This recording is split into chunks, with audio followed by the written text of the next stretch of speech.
எவ்வளவு சான் பண்ணமோ சான் பண்ணுங்கோ. ஓகே, நிறைய சான் பண்ணுங்கோ. 16 ரவுண்ட்ஸ் பண்ண பிறகு கணக்கே வைக்க வேண்டாம்.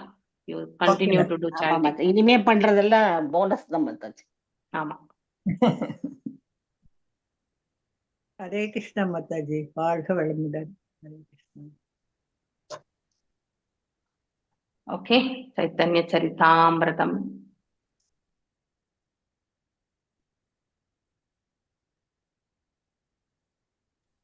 மத்திய லீலா கீதா 6th chapter 163. जय जय श्री चैतन्य जय नित्यानंदा, जय जय श्री चैतन्य जय नित्यानंद, जय अद्वैत चंद्र जय गौर भक्त वृंदा, जय अद्वैत चंद्र जय गौर भक्त वृंदा, जय जय श्री चैतन्य जय नित्यानंदा, जय जय श्री चैतन्य जय नित्यानंद, जय अद्वैत चंद्र जय गौर भक्त वृंदा, जय अद्वैत चंद्र जय गौर भक्त वृंदा. हरे कृष्णा. हरे कृष्ण माताजी. हरे कृष्णा माताजी. Yes, Pushpa Mataji, watching of first slokam. हरे कृष्णा माताजी. गीता शास्त्रे जीवा रूपा शक्तिकारी माने, हेने जीवा भेदा कारा ईश्वरे साने. हरे कृष्णा माताजी. हरे कृष्ण. गीता शास्त्रे जीव रूप शक्ति करी माने, हेन जीवे பேத கரே ஈஸ்வரே ரசானே. பகவத்கீதையில் ஜீவன் பரமபுருஷ பகவானின் நடுத்தர சக்தியாக நிலைநாட்டப்பட்டுள்ளார். ஆனால் ஜீவனை பகவானிலிருந்து முற்றிலும் வேறுபட்டவனாக நீங்கள் கூறுகிறீர்கள். பொருளுரை: சக்தி சக்தி மதோர் அபேதக என்னும் கொள்கையின்படி உயிர்வாழிகள் பரமபுருஷ பகவானுடன் ஒரே சமயத்தில் ஒன்றுபட்டும் வேறுபட்டும் உள்ளனர் என்று பிரம்மசூத்திரம் கூறுகிறது. குணத்தின் அடிப்படையில் உயிர்வாழியும் முழுமுதற் கடவுளும் சமமானவர்கள், ஆனால் அளவில் வேறுபட்டவர்கள். ஸ்ரீ சைத்தன்ய மகாபிரபுவின் அச்சிந்திய பேத தத்துவத்தின்படி ஜீவனும் முழுமுதற் கடவுளும் ஒரே நேரத்தில் சமமானவர்களாகவும் வேறுபட்டவர்களாகவும் ஏற்கப்படுகின்றனர். ஹரே கிருஷ்ணா மாதாஜி. தேங்க்யூ மாதாஜி. தேங்க்யூ. இப்பதான் அங்க சொல்லிட்டு வந்தேன் நான். சிந்த வேத தத்துவம் இல்லையா?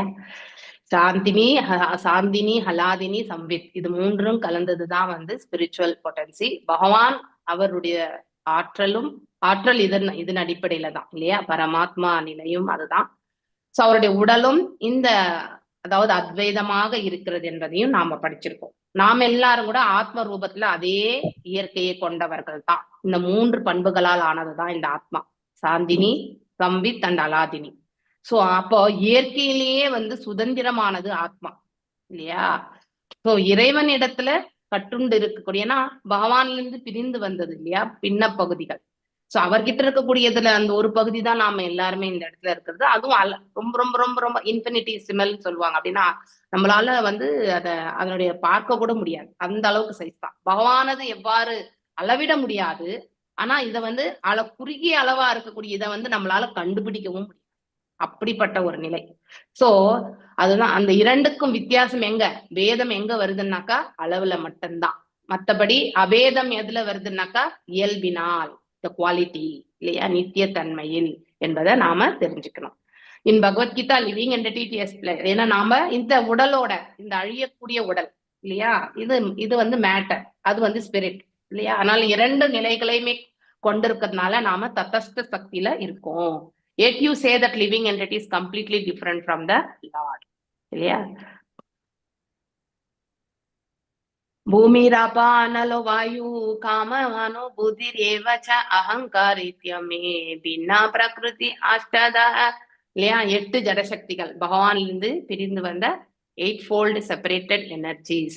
So these are all from the Supreme Lord. இதுக்கும் பகவானுக்கும் அதாவது சம்பந்தம் இல்லை, அவரிலிருந்து பிரிந்து வந்தது.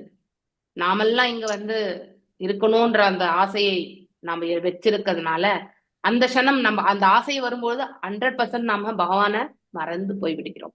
ஓகே, உனக்கு இது வேண்டுமா, தயாராக இருக்கு, போயிட்டு வான்னு பகவான் அனுப்பிச்சு வைக்கிறார். போயிட்டு பக்குவமடைஞ்சு மீண்டும் வா, சோ தட் இன்னொரு வாட்டி நீ அங்க போகணும்னு நினைக்க மாட்டேன் இல்லையா. சோ அததான் இந்த இடத்துல பாக்குறோம். Yes sir. நெக்ஸ்ட் வந்து அபரே, இதுல பர்பட் எதுவும் இல்லாதனால நான் அப்படியே படிச்சுட்டு போயிட்டு இருக்கேன். ஓகே. அபரேயம் இதஸ்வ அந்யம், இது கூட வந்து ஸ்லோகம் தான். பிரகிருதிம் வித்திமே பரம் ஜீவபூதம் மகாபாஹு யயேத்யம் தாரயதே ஜகத் இல்லையா. சோ அபார்ட் ஃப்ரம் திஸ், இந்த கீழான ஆற்றல், இந்த கீழான ஆற்றலே மிகவும் சக்தி வாய்ந்த ஆற்றல் அப்படின்னா அவருடைய உயர்வான ஆற்றல் எவ்வளவு சக்தி வாய்ந்ததாக இருக்கணும் இல்லையா. சோ அதாவது இந்த என்னது பகிரங்க சக்தியே இவ்வளவு இருக்கு, அப்போ அந்தரங்க சக்தி எப்படி இருக்கணும் இல்லையா. இதுவே ஆற்றல் வாய்ந்தது. There is another energy, spiritual energy, and this is living. This is the living being. The entire material world is sustained by the living entities. இல்லையா, இங்க எல்லாருமே இருக்கிறோம்.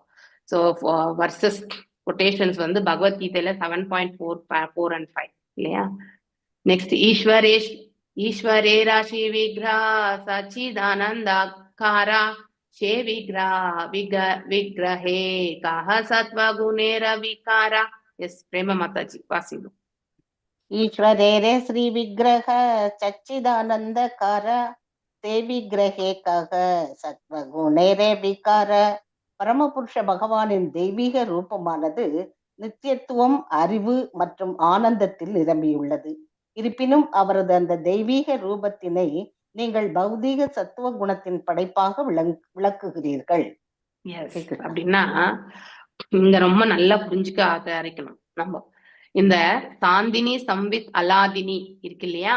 சோ அந்த சாந்தினி சம்வித் அலாதினி வந்து எவ்வாறு வந்து எடுத்துரைக்கப்பட்டிருக்கு ஆக்சுவலி, அதாவது அவங்க எந்த மாதிரி சித்தரிக்கிறாங்க, இங்க சத்துவகுணமா சித்தரிக்கிறாங்க. அது தவறு. சாந்தினி சம்வித் அலாதினி என்பது ஆத்மாவுடைய நிலை. That is the quality of the atma. Okay, எல்லா ஆத்மாக்கும் இருக்கக்கூடியது தானே மாதாஜி? ஆமா, காமனா எல்லா ஆத்மாக்களுக்கும் இருக்கக்கூடிய நிலை இதுதான்.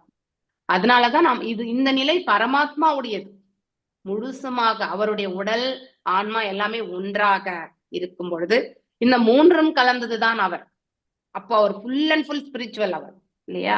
நேற்று நம்ம கிருஷ்ணா புக் ரீடிங்ல கூட பாத்தீங்கன்னாக்கா நம்ம படிச்சோம், அவருடைய ஆக்ஷன்ஸ் எல்லாமே முழுமையா பாத்தீங்கன்னாக்கா எல்லாமே வந்து ஸ்பிரிச்சுவல் பிளாட்ஃபார்ம்ல இருந்து தான் செயல்படும்.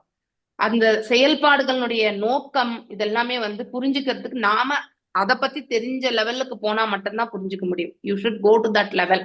அப்பதான் அதனுடைய இயல்புகள் எல்லாம் நம்மளால புரிஞ்சுக்க முடியும் இல்லையா. வெறுமனே நாம இந்த பௌதீக கண்ணோட்டத்துல பார்க்கும்பொழுது கிருஷ்ணர் வந்து வெண்ணைய திருடுறார், அவர் வந்து பயந்த சுபாவம், அவர் வந்து வீரம் கொண்டு எங்கேயுமே ஜெயிக்கல, ஆனா அவர் மதி கொண்டு நிறைய ஜெயிச்சிட்டார் இல்லையா. மதி கொண்டு, அதாவது பாண்டவர்கள் தரப்புல 4 அக்ரோனி சேனைகள் கம்மியா இருந்துச்சு. 11 அக்ரோனி சேனைகள் கொண்டிருந்த அந்த படைபலம் அன்லிமிட்டெட். நீங்க ஃபர்ஸ்ட் இதுலயே பாத்தீங்கன்னாக்கா பரயாப்தம் பீமாபிரக்ஷிதம், அபர்யாப்தம் யாரு பீஷ்மாபிரக்ஷிதம் அப்படின்னு வரும். ஹரே கிருஷ்ணா, ஹரே கிருஷ்ணா. கேக்குதா? கேக்குது மாதாஜி. ஓகே. அந்த ஸ்லோகம் வந்து நம்ம படிக்கும் பொழுது அளவிட முடியாது இருக்கு. பாட்டனார் பீமரால வந்து பீஷ்மரால வந்து பாதுகாக்கப்பட்டிருக்கக்கூடியது அப்படின்னு சொல்லிட்டு யாரு துரியோதனன் ரொம்ப சொல்லுவான் இல்லையா. சோ இந்த பக்கம் வந்து துரோணாச்சாரிட்ட சொல்லுவான், அவங்களுக்கு படைபலம் கம்மி, ஆனா அது வந்து பாதுகாப்பா வந்து யாரால வந்து பாதுகாக்கப்பட்டிருக்கு, பீமனால பாதுகாக்கப்பட்டிருக்கு அப்படின்னு சொல்லுவான் இல்லையா. சோ அது மாதிரி இந்த அளவுக்கு அளவிட முடியாத அந்த அளவுக்கு படைய வச்சுட்டு இருந்தோம். இந்த பக்கம் படைபலத்திலயுமே கம்மி, ஆனாலும் இறைவன் அவர் ஏதாவது ஆயுதம் எடுத்து அவர் வந்து சண்டை போட்டாரா? கிடையவே கிடையாது இல்லையா. அவர் அங்கேதான் ரத சாரதியா இருந்தார் இல்லையா. அவர் வந்து அர்ஜுனருக்கு சேவகம் புரிஞ்ச மாதிரிதான், servant, became servant to the Arjuna இல்லையா. சோ ஆனா அவரால் எவ்வாறு செய்ய முடிஞ்சது? Is full and full spiritual actually. அந்த ஒரு நிலை, உன்னதமான நிலை வந்து புரிஞ்சுக்க நாம முயற்சி பண்ணணும். அவ்வளவு நம்ம ட்ரை பண்ணா கூட ஓரளவுக்கு தான் நம்ம அவரை பத்தி நம்மளால தெரிஞ்சுக்க முடியும். தெரியாதது நிறைய இருக்கு பகவானை பத்தி, தெரிஞ்சது ஓரளவுக்கு தான் இல்லையா. நம்முடைய ஆச்சாரியர்கள் எல்லாம் நமக்கு சிறுமதி தான் இல்லையா. அந்த சிறுமதிக்கு எவ்வளவு எட்டுமோ அவ்வளவு அவங்க சொல்லிட்டு போயிருக்காங்க. அதை நாம புரிஞ்சுக்க முயற்சி பண்ணணும். சோ எட்டர்னிட்டி, நித்தியத்தன்மை இல்லையா, அதுதான் ஜீவன்.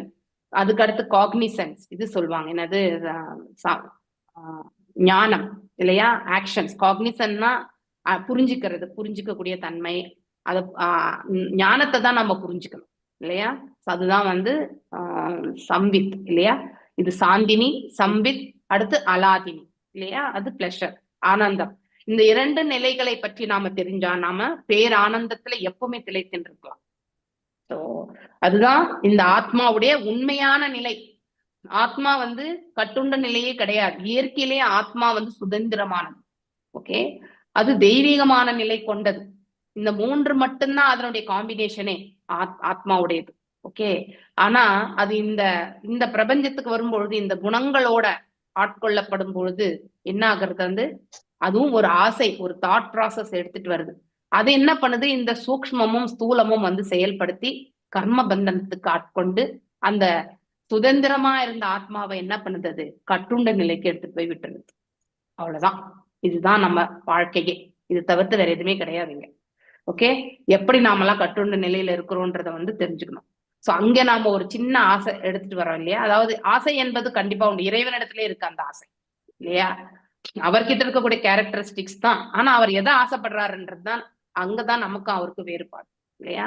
அவர் தன்னுடைய பக்தர்களோட அளவலாவி இருக்கணும், தன் பக்தர்கள் கூட்டத்தோட இருக்கணும் இல்லையா. அந்த ஒரு இதான் அவர் ஆசை கொள்கிறார். அவர் பக்தர்களோட வந்து பாத்தீங்கன்னாக்கா உறவாடுறது இல்லையா. இப்போ அர்ஜுனன் மீது அவருக்கு அவ்வளவு அன்பு இல்லையா பகவானுக்கு. சோ கடினமான சூழ்நிலைகள் எல்லா சுச்சுவேஷன்லயுமே பாண்டவர்களோட தான் பகவான் இருந்தார் இல்லையா. நம்ம ஒவ்வொன்னா பார்க்கலாம்.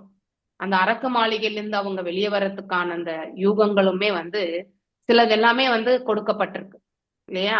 அதை கொண்டு அர்ஜுனன் வந்து வெளியே வந்தாங்க. அரக்கு மாளிகையில இருந்து அதுக்குள்ள இருந்து தோண்டிட்டு வெளியே வந்தாங்க இல்லையா. விதுரர் மூலியமா ஒரு வெள்ளை எலிய அமிச்சு இல்லையா, அது வந்து தோண்டி தோண்டி தோண்டி சோ அந்த 15 நாட்கள். ஏன்னா இயற்கையிலேயே வந்து பிரகாசமா இருக்கக்கூடிய அந்த நிலை, அமாவாசை வரும் பொழுது அவங்க வந்து அந்த அரக்கு மாளிகை எரிய போகுது. சோ அந்த நிலவு ஒளியில தான் அது வந்து அந்த வீடு வந்து பிரகாசமா இருக்கும். பகலெல்லாம் ஒண்ணும் தெரியாது, இரவானா இப்படி. இப்போ அந்த எலி அதுவும் சூசகமா இது எதுக்கு அமிச்சார் அப்படின்னு சொல்லிட்டு மூஞ்சூர் இல்லையா. சோ இப்படி அவங்க அதுல இருந்து எஸ்கேப் ஆகுறாங்க. மேலும் அந்த இது என்னது இன்னொன்னு என்னன்னா திரௌபதி இல்லையா, அவங்க தர்மரும் திரௌபதியும் வந்து தவ வாழ்க்கை வாழ்றாங்க இல்லையா. அப்போ துரியோதனன் வந்து யார அனுப்புறாங்க, துர்வாச முனிவரை 10,000 சீடர்களோட அமுச்சு விட்டுறான் மத்தியானம் சாப்பாடுக்கு. அதுவும் எத்தனை மணிக்கு போகும்படி அவர் வரம் கொடுக்குறாரு. உங்களுக்கு எத்தனை மணிக்கு போகணும்ட்டு அந்த சாப்பிட்ட பிறகு போனா அந்த அக்ஷய பாத்திரத்துல இருந்து எதுவுமே வராது.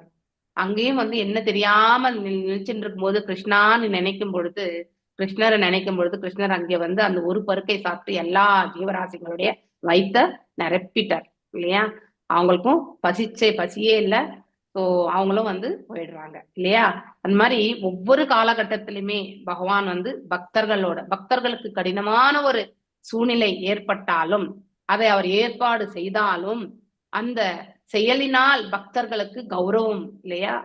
அவர்களுடைய புகழாரங்கள் வந்து பேசப்படுகிறது. தன்னுடைய புகழாரங்களை விட பக்தர்களுடைய புகழாரங்களை கேட்கறதுக்கு தான் பகவான் ரொம்பவுமே ஆசை கொள்வார் இல்லையா. இதுதான் நாம படிக்கிறோம். சோ இப்படி நித்தியத்தன்மை வாய்ந்து இப்ப ஆத்மாவுடைய நிலை எப்படி பகவானும் ஆத்மாவும் பரமாத்மாவும் ஆத்மாவும் ஒண்ணு நம்ம படிச்சுனே வரோம் இல்லையா. அது எப்படிங்கிறது வந்து இதன் மூலியமா தெரிஞ்சுக்கணும். Okay, so you describe the transcendent form method. ஆனா சர்வபம் பட்டாச்சாரி என்ன சொல்றாரு, இந்த மூன்றையுமே வந்து பௌதீக, அதாவது இங்க இருக்கக்கூடிய சத்துவம் என்று சொல்கிறீர்கள் இல்லையா, அது வந்து தவறு. So is telling it is not right. அது உண்மையிலேயே வந்து பேரானந்த நிலையில் இருக்கக்கூடிய ஒன்று. அதுக்கும் இந்த உலகத்திற்கு இருக்கக்கூடியதுக்கும் சம்பந்தமே கிடையாது. ஆனா அதை நாம் இந்த இடத்துல திணிக்கப்பட்டிருக்கிறோம் இல்லையா. ஸ்ரீ விக்ராயா ஹேமானே சேயி தட்ட பாசந்தி அதிருஷயா பிரிஷயா ஏ சேயி ஹயாமா தண்டி. எஸ், யார் வாசிக்கிறீங்க நெக்ஸ்ட்? யார்கிட்ட தமிழ் புக் இருக்கு? ஹரே கிருஷ்ணா. பத்மா மாதாஜி இல்லீங்களா? பர்மா நான் படிக்கட்டுமா மாதாஜி? பகவானின் தெய்வீக ரூபத்தினை செய்த பாஷண்டி அதிருஷ்ய அஸ்பிருஷ்ய செய்ய ஜமதண்டி. பகவானின் தெய்வீக ரூபத்தினை ஏற்காதவன் நிச்சயமாக பாஷண்டி ஆவான். அத்தகு நபரை பார்ப்பதோ தீண்டுவதோ கூடாது. உண்மையில் அவன் யமராஜனின் தண்டனைக்கு உட்பட்டவன். பொருளுரை: வேத உபதேசங்களின்படி பரமபுருஷ பகவான் நித்தியமான தெய்வீக ரூபத்தில் விற்றுள்ளார். அந்த ரூபம் ஆனந்தமயமானதும் அறிவு நிறைந்ததும் ஆகும். பௌதீகம் என்பது நமது அனுபவத்திற்கு உட்பட்ட ரூபங்களையும், ஆன்மீகம் என்பது ரூபமற்ற நிலையினையும் குறிப்பிடுவதாக அருவவாதிகள் நினைக்கின்றனர். ஆனால் இந்த ஜட இயற்கைக்கு அப்பால் மற்றொரு இயற்கையான ஆன்மீக இயற்கை உள்ளது என்பதை புரிந்து கொள்ள வேண்டும். இந்த ஜட உலகில் ஜட ரூபங்கள் இருப்பதை போலவே ஆன்மீக உலகில் ஆன்மீக ரூபங்கள் உள்ளன. இது எல்லா வேத இலக்கியங்களிலும் உறுதிப்படுத்தப்பட்டுள்ளது. தெய்வீக உலகிலுள்ள ஆன்மீக ரூபங்களுக்கும் பௌதீகத்தின் எதிர்மறை எண்ணத்தினால் எழுந்த அருவ கருத்திற்கும் எந்த தொடர்பும் இல்லை. பகவானின் தெய்வ ரூபத்தை வழிபடுவதற்கு ஒப்புக்கொள்ளாதவன் ஒரு பாஷண்டி என்பதே இங்கு இறுதி முடிவாகும். உண்மையில் தற்போதைய சூழ்நிலையில் எல்லா மத வழிமுறைகளும் பகவானின் தெய்வீக ரூபத்தை பற்றியே அறியாமையின் காரணத்தினால் அவரது உருவ வழிபாட்டை மறுக்கின்றன. முதல் திற பௌதீகவாதிகள், அதாவது மாயாவாதிகள், பகவானின் 5 குறிப்பிட்ட உருவங்களை கற்பனை செய்து வழிபடுகின்றனர். ஆனால் அந்த கற்பனையான உருவ வழிபாட்டினை பக்தியுடன் சமப்படுத்த முயலும் போது அவர்கள் உடனடியாக கண்டிக்கப்படுகின்றனர். பகவான் ஸ்ரீ கிருஷ்ணர் இதனை பகவத்கீதையில் 7.15 உறுதி செய்கிறார். நமாம் துஷ்கிருத்தினோர் மூடா பிரபத்யந்தே நராதமாக. பாஷண்டி தன்மையினால் உண்மையான அறிவை இழந்துள்ள மாயாவாதிகளை பகவானின் பக்தர்கள் பார்க்கவும் கூடாது, தீண்டவும் கூடாது. ஏனெனில் இத்தகு தத்துவ ஞானிகள் பாவகரமான மனிதர்களின் செயல்களுக்கு தீர்ப்பு வழங்கும் யமராஜனின் தண்டனைக்கு உட்பட்டவர்கள்.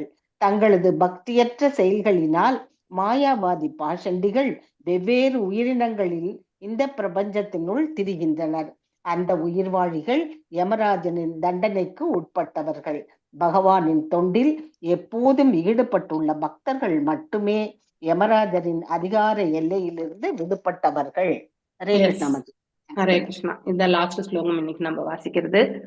One does not accept the transcendental form of the Lord is certainly agnostic. இல்லையா? அப்படின்னா அதாவது ஓலி மனிதன் இல்லையா, பிரிட்டண்டர் இல்லையா, ஏமாத்துக்காரன் அப்படின்னு சொல்லுவாங்க. such a person should be neither be touched. அவங்க அப்படிப்பட்டவங்களோட வந்து நாம if we have a friendship or எது இருந்தாலுமே அவங்க கிட்ட இருக்கக்கூடிய அந்த குணாதிசயம், அவங்க புரிஞ்சு கொண்டதை வந்து நாம ஏத்துக்கக்கூடிய அந்த மனப்பக்குவம் நமக்கு வந்துடும். ஆனால் உண்மையிலேயே நாம பண்ணிட்டு இருக்கக்கூடிய பக்தியில வந்து நமக்கு குழப்பம் கலக்கம் தான் வரும் இல்லையா. சோ ஆனாலும் indeed he subject to punish by Yamaraja. ஏன்னா கடவுளுடைய உயர்ந்த ஆளுமையை அவங்க எங்கேயுமே எடுத்துரைக்க இல்லையா, வெறும் ஆற்றல் இல்லையா. மேலும் அந்த 3 பண்புகள் சாந்தினி சம்பித் அலாதினியே வந்து இந்த பௌதீக பண்பாக அவர்கள் வந்து, அதாவது பௌதீகத்துல இருக்கக்கூடிய சத்துவமாக அவர்கள் கருதுகிறார்கள். ரொம்ப அழகா சொல்லிட்டார். எங்க அந்த ரூட் காஸ்ன்றதை வந்து நமக்கு எடுத்து உரைச்சிருக்காங்க. சோ எதற்கு இவ்வளோ நிறைய இடங்களை நம்ம படிச்சுட்டு வரோம் இல்லையா. மாயாவாத தத்துவத்தை வந்து ஈவன் மத்வாச்சாரியார் கூட நிறைய கண்டம் பண்ணியிருக்காராம். நம்ம மத்வாச்சாரியாருடைய புக்ஸ் படிச்சா தெரிஞ்சிடும். மாயாவாத பிலாசபி வந்து ஏத்துக்கிறதே கிடையாது. ஈவன் நம்ம பிரபுபாதர் கூட நிறைய இடங்கள்ல வந்து நிறைய சொல்லியிருக்காரு ஆக்சுவலி. ஓகே, நாம கூட படிச்சுட்டே வந்திருக்கோம் மாயாவாதத்தை. சோ அது என்னதான் அவங்க தத்துவத்தை சொல்லியிருக்காங்க அப்படின்னா, ஒண்ணு வந்து அந்த ஜீவன் வந்து பிரம்ம நிலை அடையும் போது கடவுள் என்று நினைத்துக் கொள்கின்றான். ஏன்னா அவனு சில சித்திகளை பெறும்பொழுது he feels that இல்லையா. எல்லாருக்குமே உண்மையிலேயே அந்த ஆத்மாவுடைய நிலை அதுதான்.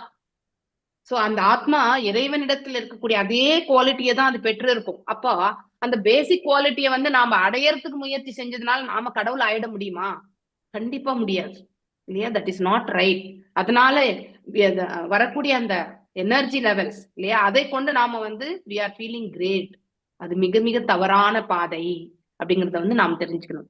வேத சாஸ்திரங்கள் பிரகாரமே பார்க்கும் பொழுது பகவான் நித்தியமானவர், தெய்வீகமானவர், பேரானந்தம் இல்லையா, அனைத்து ஞானமும் அவர்தான்.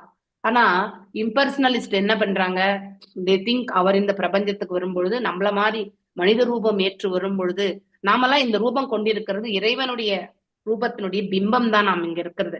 பிம்பம்னு சொல்றதை விட அதே ஃபார்ம் நாம எடுத்துட்டு வந்திருக்கோம். ஏன்னா மேல நீங்க கோலோகத்துல இதுல வைகுண்டத்துல போகும்போது பாத்தீங்கன்னா 4 கைகளுடைய ரூபங்கள் தான் இருப்பாங்க இல்லையா? பக்தர்களும் பகவானும் ஒரே மாதிரிதான் இருப்பாங்க அங்க இல்லையா? சோ ஒண்ணு டிஃபரன்ஸ் என்னன்னா அவருக்கு இருக்கக்கூடிய தெய்வீகமான அம்சங்கள் வேறுபட்டிருக்கும். கௌஸ்துபமணி இல்லையா, ஸ்ரீவத் சங்கம் இதெல்லாம் வந்து இருக்கும். பகவானுக்கும் அவருக்கும் அந்த பக்தர்களுக்கும் இருக்கக்கூடிய வேறுபாடு இல்லையா? Servant, we are all the servants of the supreme. So அந்த மாதிரி அந்த நிலை நாம வந்து இறைவன் நம்மள மாதிரி ஒரு ரூபத்தை எடுத்துட்டு வந்திருக்காரு நாம நினைக்கிறோம். அது தவறு. அவரிலிருந்து தோன்றியதுதான் அனைத்துமே இல்லையா? நாம எல்லாம் வந்து இந்த மாதிரி வந்து இங்க இருக்கிறது நம்முடைய கர்ம பலனுக்கு ஏற்றவாறு ஒரு சேம் ஸ்ட்ரக்சர் தான். ஆனா பார்ப்பதற்கு கருப்பாகவும் சிகப்பாகவும் நெட்டையாகவும் குட்டையாகும் எப்படிலாம் இருக்கும்ன்றதெல்லாம் நம்முடைய கர்ம பலனுக்கு ஏற்றவாறு ஒரு உடலை நாம பெறுகின்றோம். ஆனா பேசிக் ஹியூமன் ஃபார்ம் வந்து இறைவனிலிருந்து இந்த ஒன்றுதான்.